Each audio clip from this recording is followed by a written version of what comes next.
بسم اللہ الرحمن الرحیم۔ السلام علیکم۔ اردو مورل سٹوریز میں آپ سب دوستوں کو خوش آمدید۔ میں رات کے وقت ٹول پلازا میں ڈیوٹی پر بیٹھا تھا اور گاڑی والوں سے معمول کے مطابق ٹول لے رہا تھا۔ اچانک ایک کار آئی جس میں 4 لڑکے اور ایک لڑکی بیٹھی تھی۔ وہ مسلسل روئے جا رہی تھی۔ میں نے کار والے سے پوچھا، اس لڑکی کو آپ کہاں لے جا رہے ہو؟ یہ تو میرے دوست ندیم کی بہن ہے۔ میں نے ان کار والوں کو روک لیا اور باہر جا کر اپنے آرمی کے کمانڈر کو بلایا۔ جب وہ آ گئے تو کیا دیکھتے ہیں کہ وہ لڑکی اکیلی روڈ پر کڑی رو رہی ہے اور وہ لڑکے بھاگ گئے تھے۔ میں نے سوچا جا کے بات کروں کہ معاملہ کیا ہے۔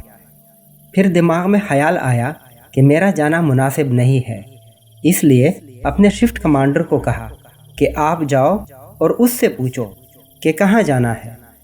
جب کمانڈر صاحب نے بات کی تو اس نے سب سچ بتانا شروع کر دیا کہ میں فلاں لڑکے سے محبت کرتی تھی جو کہ میرا جاننے والا ہے۔ اس نے مجھے گھر سے بٹھایا اور رات 2 بجے ہم روانہ ہو گئے۔ میں بہت خوش تھی، لیکن دل میں ایک خوف بھی محسوس ہو رہا تھا۔ جس کو میں اپنا خیر خواہ سمجھ رہی تھی وہ بار بار کال ملا رہا تھا۔ راستے میں اس نے اپنے دوستوں کو بھی ساتھ لے لیا۔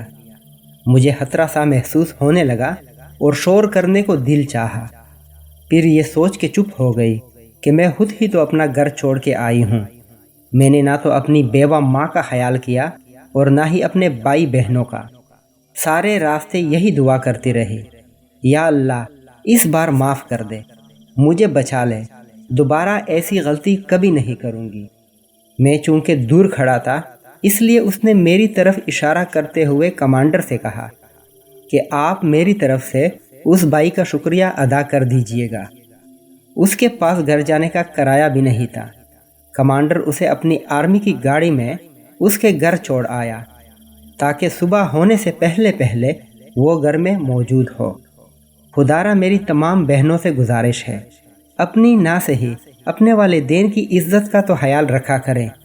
گھر والوں سے زیادہ عزت آپ کو کوئی نہیں دے گا۔ رہی محبت کی بات تو وہ اپنے رب سے کریں۔ جتنی محبت آپ اللہ سے کریں گے وہ اتنی ہی بلندیاں دے گا۔ ایک دفعہ اس کے در پر آ کر تو دیکھیں۔ یہاں تو حالت یہ ہے کہ قرآن پاک پر ہاتھ رکھ کر اپنی محبت کا یقین دلایا جاتا ہے، اور جب لڑکی لڑکے کی محبت کا یقین کر لیتی ہے تو پھر وہی شخص زندگی برباد کر کے رکھ دیتا ہے۔